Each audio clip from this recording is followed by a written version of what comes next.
Smash, smash, smash, smash, smash, the That's about as much sense as you usually make every week. So pretty much, right? yeah, right. But So which episode are we talking about this week, Dave? I don't know what episode are we talking about. Babble, babble, babble, babble, blah, blah, blah, blah, blah. Yeah, we got it. Yeah, welcome to DC Fan-imated. I'm of course Dave the Film Junkie. With me as always, Mr. Scott McClellan. How's it going? It's going okay. Yeah. I got new shoes on Monday, so my feet thank me a lot. Guys, you do not understand when you have a job that I literally walk a minimum of 10 miles a day, how having a good pair of shoes changes things. Like, go on my X feed if you want to see what the pair of shoes that I just threw away looked like after 1 year. I go through a pair of shoes a year. So now, and this was after on Saturday, I dropped a pallet on my foot. Ooh. So with your job, they didn't work. These were work shoes, right? Yes, these were work shoes. Yeah. Skechers? No. No. No. I saw what they look like. They kind of look sketchery. They do. Actually, you are correct about that. I get mine from, I discovered this brand called Shoes for Cruise because I have to specifically have non-slip, they have to have a very specific slip resistance on the sole. And trying to find shoes that don't cost an arm and a leg. I can usually find a good pair from this brand for like $50. So, but I wear out shoes in a year. So this is the third pair I've bought since starting this job. And my feet just like sang when I put on a new pair of shoes. Yeah, but there's nothing wrong with like investing in some good boots. Those will last probably a few years. Yeah, I don't know. So we'll see. I'm curious. This is more tennis shoe-esque than dress shoe-esque, this new pair I got. So I'm curious to see how long these last. Yeah. So we'll see. But yeah, man, Saturday, after dropping that pallet on my foot, I elevated. It was swelling. It was hurting so much. Oh. Thankfully, I had the entire Alabama-Tennessee game to just like, lift my, keep my foot elevated, and Liam wanted to watch the game with me since he just finished his first season of football. So after he's played football, he's a lot more interested in watching football with Dad. That's so good. it was kind of fun because he knew things, but he still didn't know everything. So Dad still got to teach him a thing or two. That my big one was tackle box. Tackle box. Yes. Because we got a intentional grounding call in the end zone, and so we got a safety. So I had to. He was wondering why it was intentional grounding. Okay, because the quarterback didn't exit the tackle box. I didn't leave the tackle box. And box. That's interesting because in the NFL they don't really call it the tackle box. It's more of in college because it's literally you're between the tackles. Yeah, and so it's if you throw away the ball. And you are basically the rule in college is, because I know the NFL and college have completely different rules. But in college, it's if you throw the ball away and you're between the tackles, it has to at least pass the line of scrimmage. If you leave the tackle box, if you go outside the tackles, then you can just throw the ball away, with the exception being unless there's an eligible receiver, in the area. But yeah, I think it's just different terms because they, like the pocket. They always say like the pocket in the NFL. So, okay, yeah, but that's why when you said tackle box, I was like, "What the fuck?" Yeah. Well, we use the pocket too, but when we're talking about intentional grounding, we talk about staying between the tackles, which was funny because Liam was a tackle, so he was like, "What do you mean tackle box?" I said, "Son, what was the name of your position?" Left tackle. Yeah, left tackle. So there's the right one and the left one, and that makes the tackle box. So It's fun. But it's And funny then because when you're talking about shoes, like, I mean, I'm all about the Skechers shoes. And I actually, like, when Amazon was running like a whole little Prime deals thing, I scooped up even some work kind of shoes, like the ones I'm wearing right now. These ones have like the slip resistant and all that kind of stuff too. okay. Great. They're great. Because I Good to had know. mine. I'm like you. The ones I had previous, and I stand all the time. I mean, obviously, I'm not like doing stuff you're doing, but I don't like to sit naturally, of course. And but my shoes that I had before lasted a year and a half. So Yeah, but we're rough, yeah. and actually, I've had a coworker tell me that a doctor told her that with the floors that we walk on, really, we should be changing shoes like every 6 months. Oh yeah, yeah. So yeah, that makes sense. But like I said, and like investing in some good boots, sometimes that could last a little bit longer. I mean, yeah, they're going to cost more, but I also have some boots too. I have a pair of like kind of worky kind of boots, and I've had those for probably 5 years. So we really sound like old man Bruce right now. We do, right? We're talking shoes at the beginning of this. Yeah, but when you're in your 40s, your feet fucking hurt. Okay. I have come home to take my nap, and like my feet are just like they're barking. Oh my god, they're howling is what they're doing. Yeah.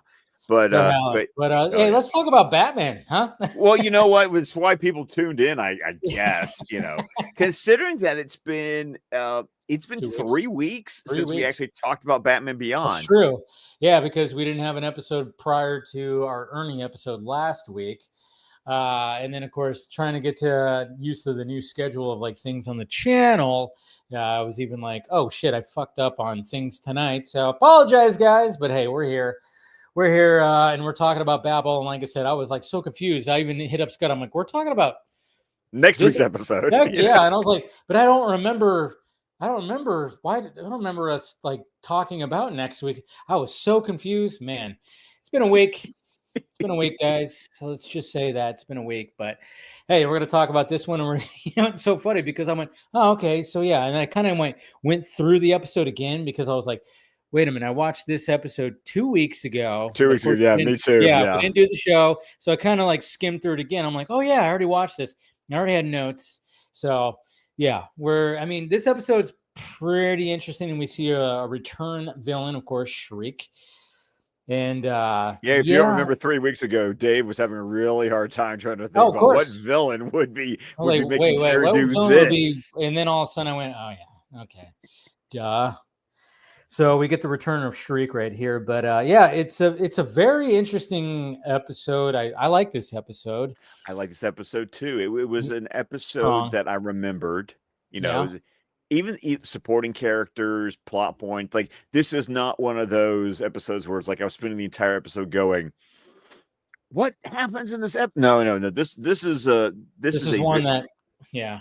This is an episode that's stuck in Scott's brain, so it's gonna be an interesting one to talk about. So yeah, because it starts off with Bruce and Terry in the Batcave repairing the suit, and I we always love the dynamic between them two, especially when Bruce is giving Terry the business. Yes, well, this is interesting because it's not even like Terry give the business. Like it's cool to think that Bruce is telling Terry old war stories. Yeah. But he does give him because it's damaged. He goes, you'd think like somebody with this kind of could dodge. Yeah, but he's doing that. But he's doing that. It's really that's him evading talking to Terry, right? Because the interesting thing about the conversation that Bruce is having with Terry is Bruce has to admit I think Bruce sees it as a weakness, like. It's like how, because Terry asks him, because we don't know exactly what story he's telling, but clearly it's Batman's going into a situation he doesn't, and he has to admit that he doesn't know if Robin was actually going to get there in time to save his ass. And it seems like Bruce is ashamed to admit that he needed Robin's help. Yeah. Well, or that he didn't know if Robin was going to get there in time. So he was walking into a situation that might have led to his death. it's a very interesting reaction from Bruce. Like, I'm trying to figure out what was Bruce's motivation for his hesitancy to admit the fact that he went into a situation not. I think maybe Bruce didn't like admitting that he was never always completely in control, because that's kind of part of the Batman legend. We always joke that Batman with prep time can, do anything. And I think this is Bruce admitting, yeah, sometimes I kind of have to shoot from the hip and I don't know what's going to happen. Yeah, and then maybe part of it could be too where like he doesn't want to admit to Terry because maybe he's like, well, if I tell him this, is Terry going to do that exact thing or something? I don't know. Maybe there could be a level of that. There might be a level of that. Yeah. It's kind of, I think it sort of plays out. It doesn't quite cleanly play out with what happens in the episode, in my opinion, but there definitely is another one of those great, what we're getting a lot in season 2 that we've discussed almost every episode, is more bonding between Terry and Bruce. And there is an acceptance at the end of this episode, I think on both their parts, that this job of being Batman will always come with a certain level of uncertainty. Very true. And then guess what? Boop. Oh my God, we have a background. What happened? Okay, yeah. See, this is like, so StreamYard, this was happening last week with Ernie, and then it happened this week. I don't know. They changed something where I couldn't upload the background like I usually I could delete the previous one, upload the new one. But for some reason, it was going, nope, you can't do it. And then all of a sudden, when I was looking at my stuff, like because I forgot, oh yeah, I got to change the little watermark. I went, oh, I wonder if I delete one of the overlays that I have here, that'll help. Sure enough, I deleted one of the overlays that I'm not using anymore, and then I uploaded the freaking. But they changed something where it wasn't the case before. That's what's so stupid. Technology. I know, right? So I'm like, and it just hit me as we were talking, and I was I'm like, glad oh, I actually you let me kind of like, you gave me a lot of rope there. So. Yeah. Dude, I was like going, because I went, oh shit, I forgot to change the watermark to our watermark. And then I just went, oh, overlays. I wonder if I delete this one that I don't use anymore. And sure enough, wow, StreamYard, what are you guys doing? Anyways. Hey, at least we're not glitching like your Wednesday Film Junkie Lives RIP used to do. So you know what? Yeah. Seriously. Oh, man, it's been a week, folks. But hey, so what breaks this whole conversation when it comes to Bruce and Terry is, well, Ace starts losing his shit. I know, right? And it's so weird. It was uncomfortable because it's like, it's Ace. No, like, okay, he gives. Well, he used to give Terry the business. Once again, he used to growl at Terry, but it wasn't anything where he was going to attack him. No, and honestly, with season 2, like we saw in that first episode in Splicers, they had a bonding moment in Splicers. So since then, Terry and Ace have been like, peas in a pod. So, but the point that really disturbs you is how Ace goes after Bruce. Yes. Yeah, not only does he go after Terry, he goes after Bruce, and it's like, what the hell is going on? And it's you're kind of like you're thrown back by it. Okay, and then obviously when you're watching this now, you go, oh yeah, this is part of something. The plot, obviously this is part of the plot. He wouldn't just randomly do this and then of course we hit Terry going, taking him to the pet hospital, and it is packed. Numerous people are bringing in their pets because they're losing their shit. And then he runs into Max. Max is there with her cat. Yeah. Just like, it's just bad. So, and it's, and then of course, like, even like moving forward into the episode, I mean, we got the zoo animals even like losing their shit. Well, I love because Max even made a comment, like Terry thinks to go to the zoo. Yeah. Because Max says something about wouldn't be around the zoo, and Terry's like, "Oh shit."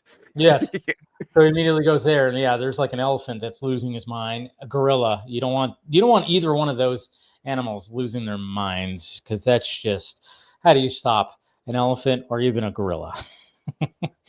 I've seen Congo. Practice. What is that from? Oh, that's the old joke of how do you get to Carnegie Hall? For some reason, oh yeah, practice. Yeah. You know what? When you said that, I thought Last Action Hero. You remember how he's Yes. That movie's so good. Yes. That's immediately what hit my brain when you said that. You're like, how do you get to Carnegie Hall? Practice. And I just remember that. That's in Last Action Hero. Random. So random. And I got the window open right now, and somebody's sawing something at 7:30 at night. That's pretty crazy. I don't know. Yeah, no, my microphone's good. You can't hear it, but I'm like, yeah, I'm gonna say I couldn't hear a damn thing. So yeah, I'm like, what is happening? It's Wednesday night and 7:30, and just like, living in a neighborhood. Anyways. Well, isn't there like a noise ordinance? Okay, wow. Okay, that was not a intended pun, but I'm gonna go with it. That is pretty good, considering this episode.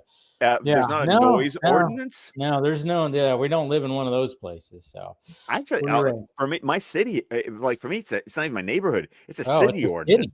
Really? I have city noise ordinances that before certain times and after certain times, noises that cannot exceed a certain decibel level, or you can call the cops. Wow, interesting. But I'm like, why now? Anyways. There it is. And like, what the hell? Why? There it is. Did you turn off? You hear it a little bit? Faint? Yeah. Faintly, you could hear that. I usually have the window closed, but I was like, I'm going to open it up. Usually it's fine, but I didn't think that was going to be happening. Oh, wow. Well, you had the guy at your old apartment that would be like, mowing the lawn or like. Oh, my old apartment? There was like a guy that would, he had a Harley. And it would I remember that. Yeah, now I got a guy across the street who apparently works night shift somewhere, and he drives a Charger. So he starts that up in the middle of the night. So I literally can't even have my window open because I face the street. And it's just, I'll get woken up just, and I'm like, good Lord, man. I'm like, there's some people that just, they don't care. They just don't care. They just don't know. I love how we found in your own way, Dave. You put us on a noise-related tangent on a Shriek episode. Yeah, I think that's it was planned, Scott. I planned this 2 weeks ago. Bullshit. I planned this. I paid that guy to do whatever he's doing just to complain about it. No. But it is crazy. Like, still, I mean, I've been in this neighborhood for about 8 months now, and I'm like still adjusting to suburbia over here in California. In this, join us, Dave. I know, right? But it's just, it sucks when you want to have your window open to have that nice cool air in, but then some jackass across the street has to leave at 1:00 in the morning, and it's like, good God, you have to drive a Charger too, right? Oh yeah. I'm guessing he's only in California. What I know, dude. So ridiculous. Anyways, back to the episode. So we're at the zoo, and Terry's trying to, help out. But you got this runaway elephant. You got this gorilla. Was there any other animals? There were some other. Those animals. are the only. It was mainly those two. And those are the two that Terry had to deal with. Yeah, was the gorilla and Tiffany the elephant. Tiffany. So. That's right.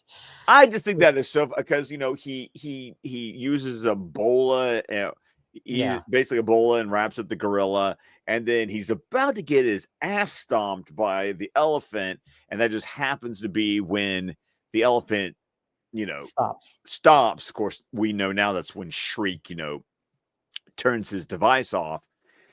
And of course, I love how the zookeeper's like, "Thank you, Batman. We'll take it from here." Like, you were going to do shit. Yeah, you were standing back while he was doing all the heavy lifting. Jeez. And then of course we have Bruce, who tracks he tracks the sound. You know, obviously Bruce is like going like there's something and centralized and whatever the hell. So No, he's he trying doesn't to. do that here. This is Oh, he when doesn't do that here. no, because this is when he figures out that military Oh yeah, bases were registered. registering sonar disruptions at That's the what it is. exact same window from midnight to 2 a.m. Yes. that the animals were all losing their shit. Okay, so yeah, my note was a little bit of like, yeah, and I did jump ahead a little bit, but yeah, I did write that down. I was like, oh yeah, there was like a registered little sound wave thing, and I put 12 to 2 too. So it was like, okay, so he's tracking that. We don't Yes. get, yeah, later on we find out that, which is kind of like a funny like little thing where it's like, that's funny. We'll get to it, but We'll get I to it. just thought it Yes. was funny because it was like, it was just, you know, visually it makes sense, but yeah, so yeah, he's basically tracking that, and then yeah, the animals are losing their shit between like, you know, yeah, like you said, 12 to 2. So it's almost like, oh yeah, something weird's going on where something's being maybe, you know, tested out. Right. Well, and because it's sonar, Terry, to his credit, goes sound. And Bruce Yeah. is like, yeah, who's that gonna be? It sounds like the What? exact conversation we had 3 weeks ago when I was trying to like get you to remember who the villain was. I was like, Yes. come on, Dave. Come on, Come we on. got it. So then we see Shriek, and he shows the device, and he's got like a weird assistant. Ollie, yes. Ollie. Have we seen him before? No, Ollie's We new. haven't. Yeah. Did you recognize Ollie's voice? No, I did not. Oh, It's Michael I'm gonna be Rosenbaum disappointed. again. Again? Okay, so Rosenbaum again. Jeez. Because he's not the first time that he's shown up. No, not the first time. Wow. That's funny. It's Rosenbaum again. God damn it, Rosenbaum. Yeah. And once again, all of this still before Smallville aired. Yeah. He was around. He was around the DC universe before Smallville. You know, and then of course, you know, we get that whole thing of, you know, why Shriek is doing this, why he's like, gotta get Batman, you know, and I love the fact that that we get the, you know, we figure out that yeah, he, you know, without his suit, he can't hear anything because of what happened previously. Right, because that was when Terry got him to like he had cranked it. Yeah. He had cranked it up, and so he blew out his eardrums Yeah. in his first appearance, which, you know what? I love that as a revenge motivation for a villain. Yep. It's like it makes it, well, you're a sound-based villain who, thanks to Batman, is now deaf. Yeah. It's just, it's that delicious Batman villain irony, you know, and it always happens with those characters, you know, where you're like, oh yeah, this happens to them, you know, kind of a Shriek was already Shriek anyway, but Batman helped cause a situation that now makes Shriek vengeful against Batman specifically for a very personal reason. And those personal reasons are always, you know, because even Ollie's like, oh, you're going to give him to pay you creds. And Shriek's like, you think this is about money? You know, and that's always so much more impactful to me in a villain's motivation is not about the money. It's not about the money. It's about the message. Exactly. Yeah, when the villain is not doing it to become rich, and you know, and there's a good reason where you go, yeah, that makes sense. You know, you just kind of go, that makes sense. And then, you know, obviously he's got, you know, when it comes to Ollie's not the, you know, the sharpest assistant, of course, you know. He's weird. He's also, I have questions about Ollie's character design. Yeah, it's like, a little cringe.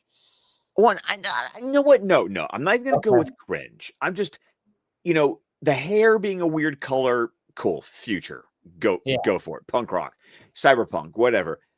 His ears looked a little pointy to me. Yeah, I was like, did he get splicey?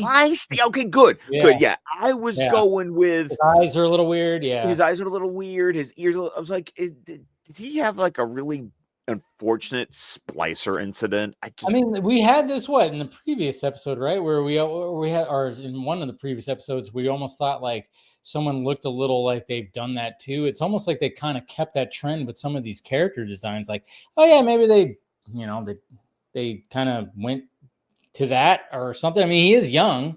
Yeah. So, it would be cool. Be cool that since Splicers was the season premiere, it would be cool if there was an intentional effort to continue to have these young henchmen, characters continue to have splicer qualities because it was such a fad.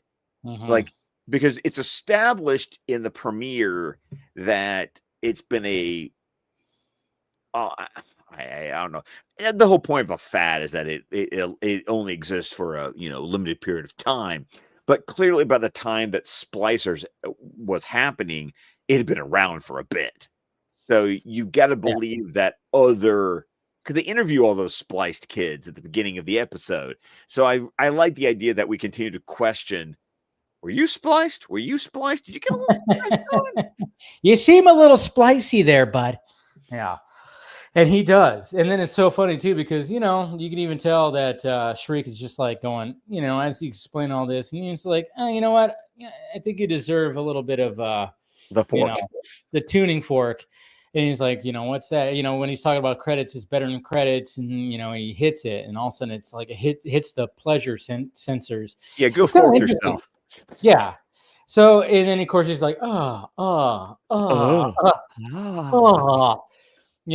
it. And it's kind of funny, though. Have you ever, listened to, different frequencies? Like, when you've, like on your phone, like on a video or something like that? Have you ever tried that? No, I have. The closest I've come is, like, using a white noise app and doing the different color set. Yeah. Because there is a difference to those. Totally. But it's interesting. Sometimes, if I'm just randomly scrolling through my feed or something, sometimes I'll be like, yeah, check this frequency out. And then ding, and all of a sudden goes, you get like a kind of like a whoa, that feels frequencies are weird because you do feel it. I mean, because you're stimulating parts of your brain. Yeah. Yeah. It's so and it is interesting how that is like. I mean, obviously, when you go to your favorite band and you're seeing live music and you're getting that energy, I mean, that's a certain level of it too. But it's always very fascinating when it's like, oh yeah, so-and-so hertz, whatever the hell, 521 or whatever, 520, and then all of a sudden it goes, you go, oh shit. Oh, I feel a little different. It's crazy how like that is. And that's why I really like this episode because, I mean, goddamn.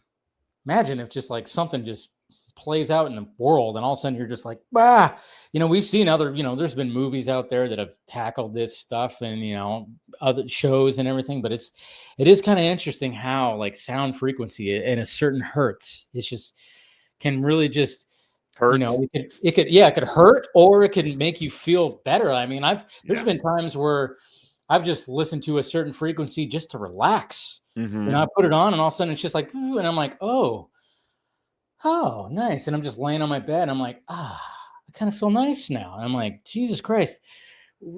And my first thought goes, why, like when it comes to addicts out there, can we apply some of this to that? Because this is what you've got to think that someone, somewhere, in some university has researched this. Right. And that's the thing. I mean, and that's, and I remember watching this episode 2 weeks ago, thinking that, and then coming across some of these videos, and I'm just like going, because it is like a drug, but it's healthy because it's just sound vibration. He's and maybe, it could be, everything can end up being unhealthy because you get too much dopamine and everything, too much, serotonin or whatever the hell is pumping in your brain because your brain's producing it, maybe overproducing. See that Spellbinder episode we had a couple of weeks. Exactly. So, but that's what's so cool about watching these episodes as 40-year-old men.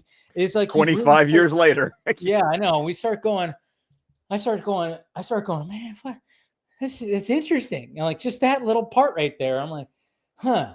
And then I'm just like, yeah, I don't know. There's just something that was just coming across my brain because, yeah, there's been times where I've listened to, I mean, there are people that do live streams and just play a fucking frequency and you could just like fall asleep to. I've done it. I'm like, and it's getting kind of nice, but I'm like, why am but I don't want my phone on like the whole night or something like that. Right. I want to like keep it away sometimes too. When I want to go to sleep, I want to put it away because, I don't want it just to be on the whole time, but it's kind of like, man, and yeah, it's just very interesting stuff. But like you said, you've had like sound. My brother, he uses a sound machine that helps him, fall asleep. Like he's been doing it for ever since his son was born, because that's the way he used it. He used it to help his son be relaxed and fall asleep, and then it affected him to the point where he uses it to this day. Mm-hmm. And it's very interesting. I used to have to have the TV on, I was one of those people. And I realized, I'm like, that's not good. Can't do that. Can't have the TV on. So, because, you're getting the freaking, the screen's lit up, and stuff like that. But then of course, sometimes I'm like, I fall asleep scrolling through my phone. That's not good either, No. Yeah. Anyways, that's our, another part. We first talked about shoes, and this is definitely if you didn't know that Dave and Scott are practically middle-aged men. Yeah, we're getting to our middle ages where we're just like, we're talking about comfy shoes, and now we're talking about, frequencies to help us go to sleep. And then of course those darn kids that are making noises out there in the neighborhood. Oh man, get off my lawn! Get off my lawn! Oh man! Oh god, ladies, don't you want all of this? By the end of DC Fan-Imated, we're just gonna be a Clint Eastwood in Gran Torino. We really are. With a couple, or we're gonna be Jack Lemmon and Walter Matthau and Grumpy Old Men. Grumpy Old Men, yeah. Well, I'm just sitting here going. I'm looking at pictures from just 5 years ago, and I just want to go. I would like you to just track the stream to just watch as the gray has just continued to fill into my beard. Oh yeah. You see some of that too. Oh yeah. Sometimes when I see just videos pop up like, oh, remember on this day 3-4 years ago, I'm like, huh. I'm like, yeah, because I used to look younger. Yeah, no, I used to look not younger, but I was also a little puffier too. And you were puffier. Yeah, I was like puffier. I was like, oh. I was like, man, I was really just like a little puffier, but that's it's kind of nice. I know when it comes to me, I'm like, I have a couple of little ones popping up in my facial hair, but not as much. Oh no, my chin, and then I got I got it up here. I definitely got it up here. What I love about this webcam is how like you would think I'm just like solid black, and yet if I took a picture, oh my god, just all the gray you'd be seeing right now. I don't know, but these cameras really do a good job of just like they hide it. They really hide it. It's all an illusion, people. It's all an illusion. That's why we do it. But yeah, we gotta hide that stuff. But yeah, so yeah, we got Ollie doing that, and then of course we got Bruce and Terry. We're back at the Batcave, and then of course they're talking about Shriek, and then this is where the machine gets turned on again, where we start getting like, they just start saying random weird garbling stuff, which I love the way it just like he's saying Bruce is in mid sentence and suddenly the gobbledygook starts. Yeah. And I like that because I'm glad he didn't get a chance to finish a sentence and then start saying gobbledygook. I like it how he's in mid sentence when the gobbledygook starts. It's a weird thing, but it just feels more it's more shocking, or it's more of an impact for me that it wasn't this clean break. I was still in the middle of talking when all of a sudden,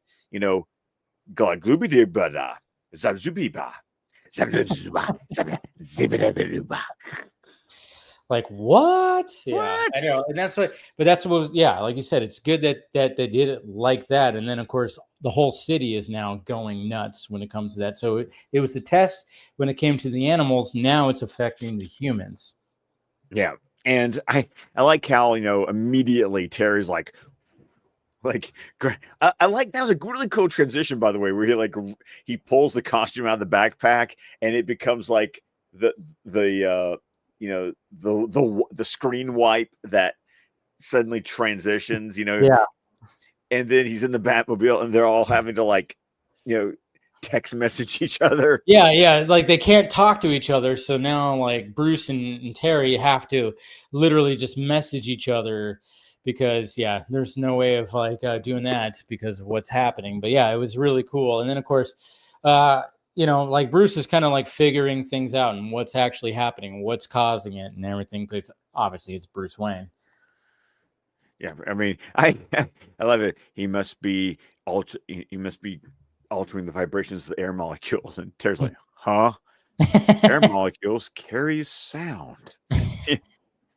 I like Terry. That's what I get for sleeping through physics class. Yeah, exactly. It's like again one of those dynamics of like Terry being kind of the lazy student, and then of course you have Bruce like, did you not know that this is how Science works? Yes, it's like so pretty funny. And then and then of course we get something where we got like we had to have a random save, Of course, you got to have something where bad things are happening, where you got like this craft that's like transporting like a cargo, crate or whatever, right? And then it just it's basically it's just like when you see helicopters, carrying basically like a train, like a box car shipping container. And he's coming in, but then the crane on the building is moving, and of course, since the two can't communicate to each other, there's no way to warn the transport guy that, hey, you're coming in too close to the crane's moving. Yeah, because they can't speak to each other. So then of course naturally we're gonna have Terry just like get in there, and we get a nice little rescue sequence, like you said. Gotta have that. Have that. A little reminiscent. It feels very Superman-esque in a way. The thing, always the thing falling off the side of the building. We've seen Superman, have to stop helicopters and all kinds of other things, falling off sides of buildings. But Terry has to. I like it how he has to use the Batmobile to catch one thing, and then he has to eject out of it to get the other guy, to get the guy. And it's, and then of course I forgot to say this. I forgot to say Batman intervenes. Thank you, Eric. Thank you, Eric. I meant to say I should have. Like I said, I feel a little off tonight, so I was like, oh shit, totally forgot to say Batman intervenes. Of course he does. And he does, like he gets into some rubble. I mean, he like you said, Batmobile saving one thing while he's gonna have to save another thing, and it's to a point where he Terry, like he gets a little beat up when it comes to this, but and then of course later we get Terry falling into like a little bit of a nightmare sequence. Yeah, it's interesting, right? It's interesting. Honestly, though, to me, if I'm being completely honest, it felt like filler. It felt like we need to pad something else. Yeah, they needed something else to pad us to get the 22 minutes we needed for the episode. Like, why do we need to all of a sudden have Terry, reliving his dad's death? You got an episode and you have an episode where, you got Shriek has some kind of device that is causing the city to go crazy. So then now all of a sudden we're like, okay, we have a rescue sequence, like you said, and it all works because of what's happening in Gotham. And then all of a sudden we're just going to fall into like, oh yeah, Terry just having a nightmare about his dad's death. It seems a little out of place. It seems out of place. It seems like filler. It seems like we just needed to pad.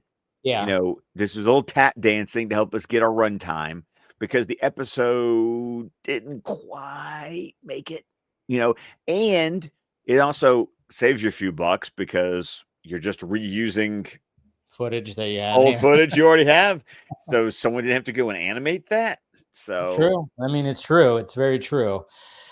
So we get that, and it's just kind of like, I mean, I'm with you right with that. I was like, feels a little bit of a little out of place, because it just seems like there could have been somewhere else that maybe that could have been placed, not here. But hey, whatever, I it's just don't feel there. like it fits in the episode at all. Doesn't really feel it fit, like it fits in the episode. And I think it's like, and then of course it leads into the whole thing that Shriek, he's basically going like, oh yeah, if you don't want Gotham to just like tear itself apart, Batman better freaking turn in. And of course we see like news reports of people just going like, oh, and you get those man on the street interviews where you just want to go, wow, you ungrateful sons of bitches. Okay. Yeah, Batman should just turn himself in. What the hell, man? You get one of those, and I'm like going, okay. But then this is where okay. Yeah. I'm now going to backtrack slightly. Okay. And if I'm going to justify the flashback sequence to the death of Terry's dad, it does thematically work in that if you're going to have the city basically being this ungrateful lot, for purposes of storytelling, let's remind the audience why Terry is Batman in the first place. Okay. To justify why he will still willingly, he will consider giving himself up to Shriek, despite the fact that even Bruce has gotten old and bitter enough that he's like, fuck these guys. Because that's what Bruce says. He's watching he basically is like, who cares about these guys? Yeah. Not a very Batman thing to say. I mean, as close as he got was that episode from season 1 of the animated series of I Am the Night. The one where Jim gets, shot up and he's having that entire existential crisis about, I'm better for the tourist trade than I am for the, for the crime. What a great episode. Great episode. Of course. Now, I mean, that's what's fun about talking about these episodes. Is like, you found kind of why that nightmare can exist. Why it works. I mean, still feels a little out of place. No, it still feels out of place. But if you're finding the justification for it. I'm finding a justification for it. Yeah. And that works. And Terry's like, I'm gonna turn himself in and blah blah blah. And then of course this is where he's looking at the map of. it's just this I find funny because it's just like, all right, he's looking at the map and then he sees a building and goes, well, duh. And not even Bruce Wayne until he looks at the map. That's the thing to get through. He's like, why didn't Bruce figure this out? Yeah, I know. I thought the exact same thing where I went, Bruce, I get you're old, but did you not see the giant building that looks like a tuning fork? It's like, of course it's going to be the building, the two towers that are connected to each other that look like a fucking tuning fork in the middle of the city. I'm like, and to me, I was like, well, that's a bit on the nose. That is very on the nose. I don't mind it being on the nose, but if it's going to be that on the nose, you can't convince me that Bruce would have figured that one out. Exactly. That's the thing. And it's like, and I love it how Terry doesn't even tell him. He's just like, oh my God. And then he just takes off. Well, and by the time he tries to explain, he's already turned the machine back on and he's speaking Goblin. Oh yeah, that's true. That's when that happened. Oh yeah, I forgot about that. So that's where we it is a funny little thing. It's like, oh yeah, so obvious. But then I'm like, why didn't Bruce find that out? Yeah. But then, of course, we can blame the old age a little bit, there's nothing wrong with that. But of course he gets there and this is where, obviously Shriek is doing his freaking thing. And this is where we're going to get that final. He's shrieking. He's doing his shrieking thing. And and this is where we're going to like kind of jump into, this is where we're going to get our final little battle here. Let's see where we start. We'll start right here, I guess. I always love it too. It's funny because when you see Shriek, like his hands, like they look like little panda hands or whatever the hell. They do. They do look little panda hands, don't they? He has like little panda hands when it comes to or koala. Koala, yeah. It's very much, like He's a one big of those. cuddly bear. Yeah, but he's not. Don't hug him for sure. No.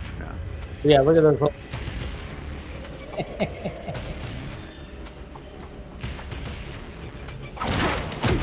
Oops. Ouch. See, that's the thing. You damage that costume again. Damage his suit. What was cool because then that justifies the need to repair the suit in the final scene of the episode.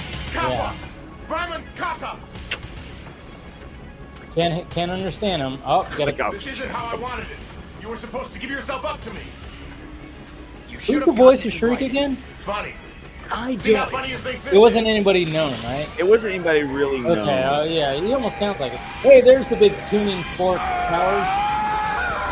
There's the thumbnail that you didn't that would took you forever 3 weeks ago right? to figure out.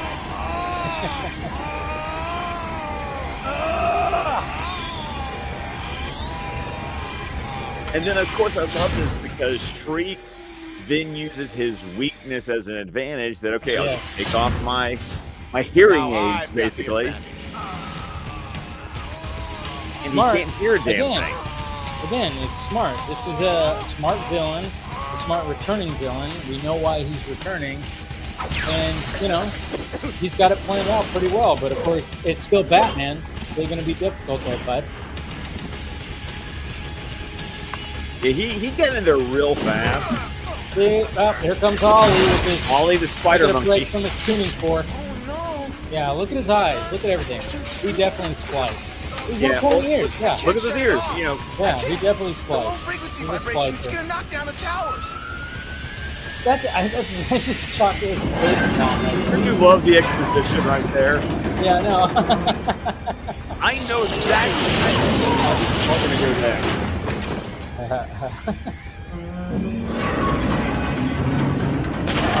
All crumbling. And he can't hear a damn thing. The towers are falling. Get away from there. No use pleading. You're dead. Like, dude, can you feel the vibrations? Yeah. You know the one adjustment I would have made to that finale that would have been cool was one POV shot from Shriek. Just remind the audience that he can't hear a thing. That could be like anything like you hear. Remember from the Shriek introduction episode, he has that ringing in his ear. By the way, that's all he hears. So just a reminder that they could have had one like a 3-second shot of him just he can't hear anything kind of thing. Because I think it's such a Twilight Zone-y kind of irony of the episode that he dies with a building falling on him because he can't hear it.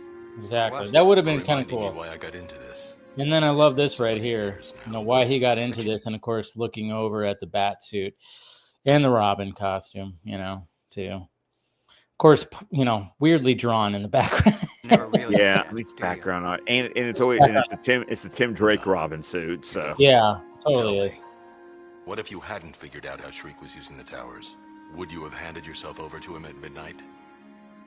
In case you haven't noticed, we've got a suit to repair here. Now Terry doesn't want to freaking respect, right, Bruce? Respect. But Bruce also he kind of respects it. You go, okay, I'm just gonna go back. Yeah.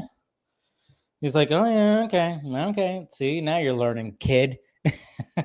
You're learning. See, that's the thing. That's what's good about this episode because it started off with them repairing the suit and it ended with them repairing the suit. Well, I mean, bookends. It's just bookends. Yeah, that's what bookends, parallel. Parallelisms. A lot of fancy literary terms that I can just throw at you like batarangs. Bookends. I actually have parallel structures. Bookends. Love it. But yeah, a good episode. Really solid good episode. Solid. It's like I said, it's one of those. You have a returning villain. You understand his motive.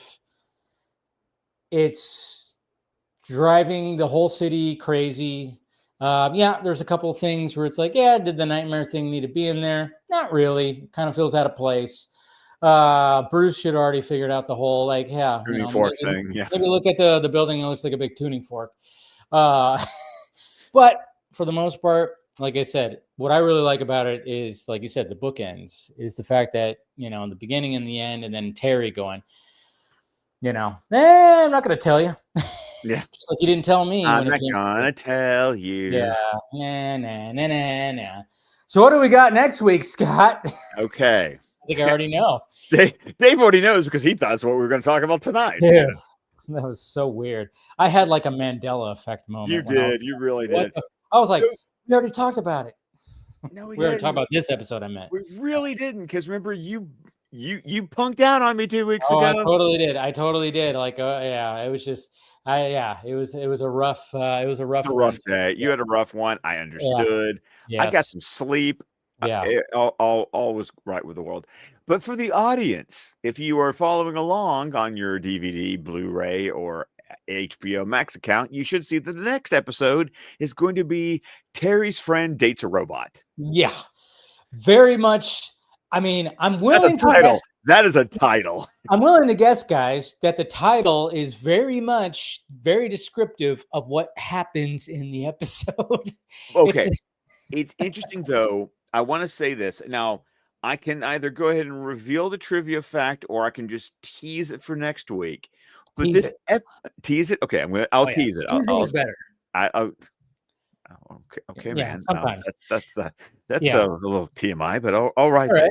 I'm just saying. I'm going to cover for this. But Terry's friend dates a robot is actually a milestone episode for Batman Beyond for a production reason. Ooh. So I like this. I'm going to leave it at that. And I will make sure that at the beginning, remind me at the beginning. Of course, it's going to be in my notes. You don't have to remind me. But, if you want to like segue into it next week, I can reveal what the production milestone of this episode, Terry's friend dates a robot, means. Not even for Batman Beyond, but for the DC animated universe moving forward. Okay. I like it. See, that's a good tease right there. Anybody else half chubbed? I am.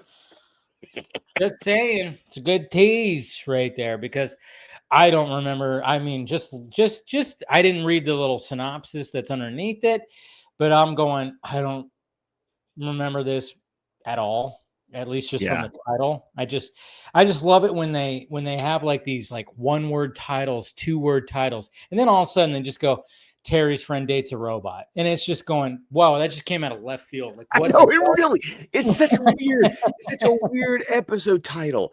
Yeah. But once again, because the milestone I'm talking about, like I said, it's for a production reason. It has nothing to do with story or plot or anything. See, that's intriguing. Yeah. So, all right. So that's going to be fun. Yeah. But it's such a cool milestone, especially since we're literally a stream that talks about animation. Yeah. Oh, yeah. We've talked about a lot. Yeah. Especially when it came to the first season of Batman the Animated series, yeah. So it's going to be interesting to see what that is. And yes, guys, I haven't updated the banner. I'm going to do that tomorrow. I've been, of course, just like I said, work's been kicking my ass. So I'm just like, when it comes to stuff like that. But yes, DC Fan-Imated is going to be an hour earlier than usual, because now that I'm not doing a Wednesday Film Junkie Live, I'm just doing a one Film Junkie Live, and then I do a members only stream at 6, which of course I effed up on tonight.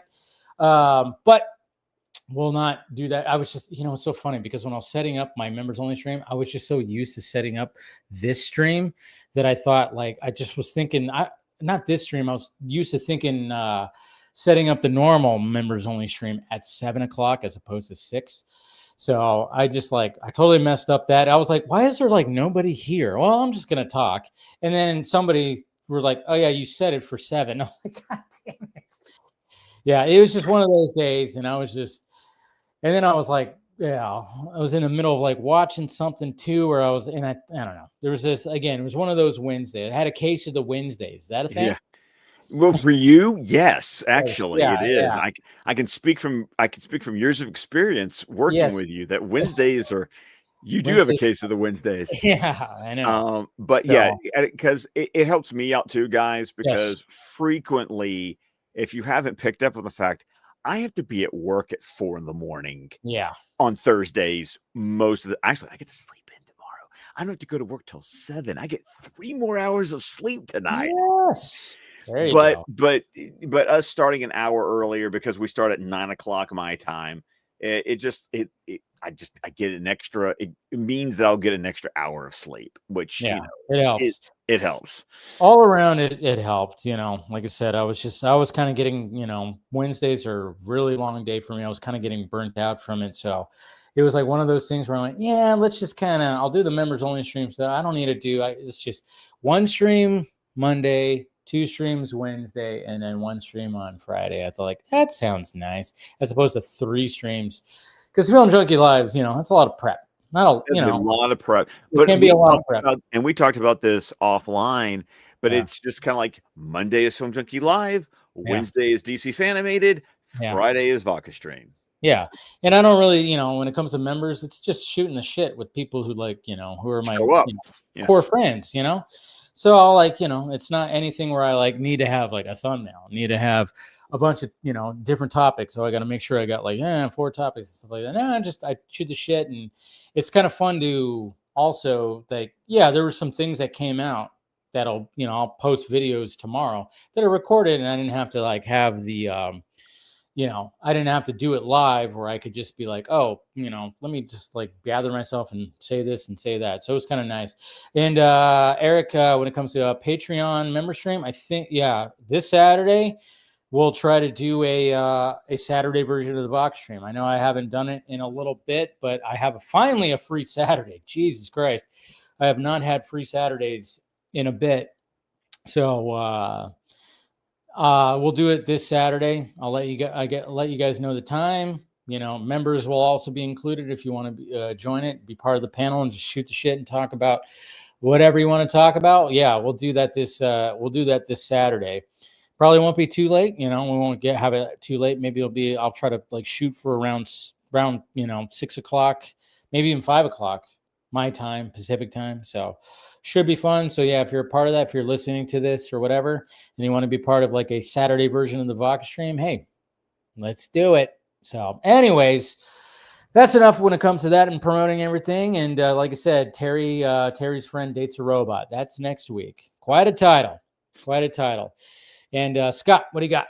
Well, of course, find me on X at Scott DC27, on Vero at Scott McClellan.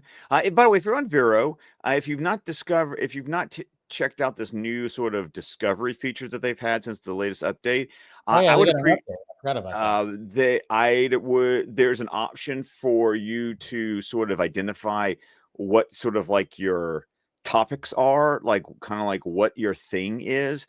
And you get more recognition when other users vouch for you in different topics. So I've got topics like live streaming, podcasts, movies, movie reviews, toys, hobby collections, animation. These are all categories that I self-selected for my Vero account, and I'm still a newcomer, but my rank can increase if I get vouched.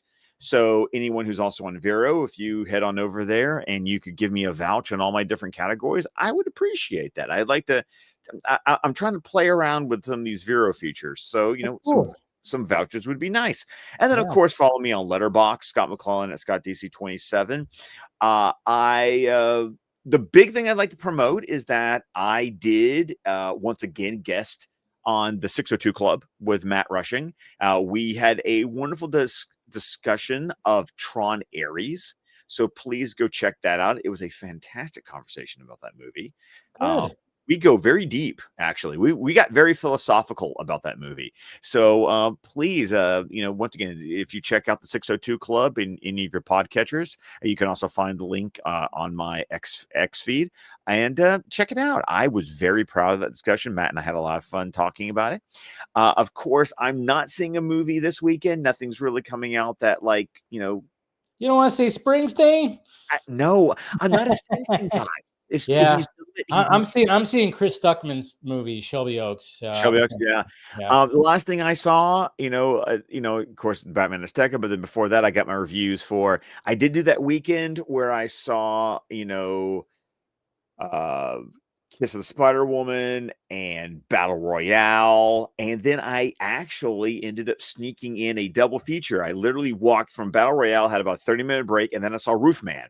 So check out my reviews over on Letterboxd for that, because my next trip to the theater is going to be not this weekend but next weekend. I'm going to have a busy weekend, so there's going to be I'll talk about next week. I'll tease that, but I did tweet about it because I have a very interesting Thursday night, Friday matinee, Saturday matinee movie going experience kind of planned out for me. And like, it's one of those, anyone who knows me will look at it and go, well, of course that's Scott.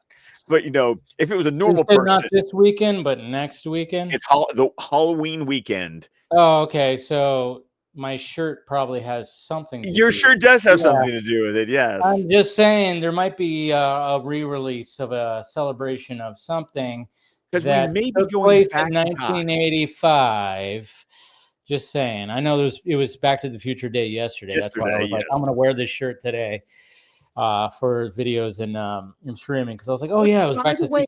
By the way, I do want to take an opportunity for an unpaid sponsorship to say they finally, for the 40th anniversary, and it's actually on sale right now at Fandango at Home, formerly known as Vudu, for like $15, but they are finally digitally offering the Back to the Future animated series. Ooh, wow. Fuck.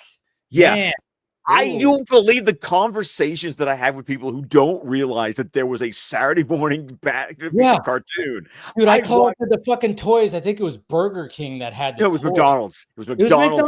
It was Happy McDonald's that did I thought it was Burger King. I thought it was Kids Club. Because I had the DeLorean and I had Marty on the hoverboard. It had all the freaking fumes fumes around it. Yeah, wind it up. Yeah, my dog chewed that toy. I remember that. I was so mad. And there was a tie-in comic book series to it. Yes, I had that too. Oh yeah. So, but yeah, it was 2 seasons, aired from 1991 to 1992, and I mean, check it out. $15. The animated series. Maybe we should review that after we get done with all this. Let's go dive into that, because my God, that was crazy. Like the fact that they pulled that off, where it was like, because obviously we all know the ending of Back to the Future 3. Obviously, Doc and Clara, and then they had their kids Jules and Vern. Yeah. But then like where the animated series takes place is, it's present day, and Clara's there and the kids are there. And I remember, I think it's the young one that he always wore like a certain hat. Like a Daniel Boone. Like a Daniel Boone little tail hat. It was a coonskin hat. Yeah. Yes. And he was always the one that was, the mischief one. And the older one was like the really smart. It was the firstborn. You could always tell you were the firstborn. Exactly. Yeah. God damn. I remember that. I always loved that Christopher Lloyd as Doc Brown showed up at the end of every episode to do a science experiment, like Beekman's World, that related to some scientific principle that was used in the episode. Did he voice it too? Did he voice? No, it was live action. No. I'm talking about when it came to the cartoon. Dude, did he voice it? Because that's what's so weird. Did he actually voice it? I don't think he voiced it. I think he just showed up for those live action segments. It's like, why? It's so weird. Like, why? I'm sure there was probably some stipulations when it came to contracts or whatever, and maybe they couldn't do that. But I'm like, did he or did he not? Or maybe he did. No, he did not. He did not. But you know who did? You know who did voice in the episode? Who did voice it? Mary Steenburgen was Clara. Well, okay, so she could do it, but he couldn't. You want to know who voiced Doc Brown? Who? Dan Castanella. Not I can never pronounce that guy's So name. it's Homer. It's Homer. Yes. What the fuck? That is hilarious. I see. I don't. I mean, I'm sure there was some kind of contractual thing where, because you literally could have Christopher Lloyd do the thing at the end, but he couldn't voice. That's so weird. I mean, again, I don't understand contracts when it comes to that stuff. I mean, Marvel has that whole thing where it's like, oh, we can't have Robert Downey Jr. do a What If or a Tom Holland or a Chris Evans, but we can have these other ones do it. It's just it's so weird how all that is. I don't know. Well, and also I love the fact that in the first season they would have a post-credit segment of Biff telling a joke, which was a Easter egg about Thomas Wilson being a stand-up comedian. Yeah, that's so fucking funny. Goddamn. Man, so I'm gonna have to check that out, maybe. Like I said, right now it's on sale at Fandango at Home for $15. You get the entire series. That's awesome. 2 seasons, man. It should have been longer, but that's cool. So, all right, guys, we'll be back here. Like I said, we'll be back to the future. Yes, whatever. Man, zing. But yeah, we'll be on earlier. An hour earlier. I'll update the banner. I'm gonna work on that tomorrow, and make sure everything's dialed in when it comes to that. And we appreciate your patience while we rearrange some things. But again, I think it's for the good. It's for the good. So we'll see you next week when we talk about Terry's friend dating a robot. We won't talk about Back to the Future, the animated series, maybe a little bit, but it won't be as much. Anyways, we love you guys, and see you next week. All right, we'll talk to you later.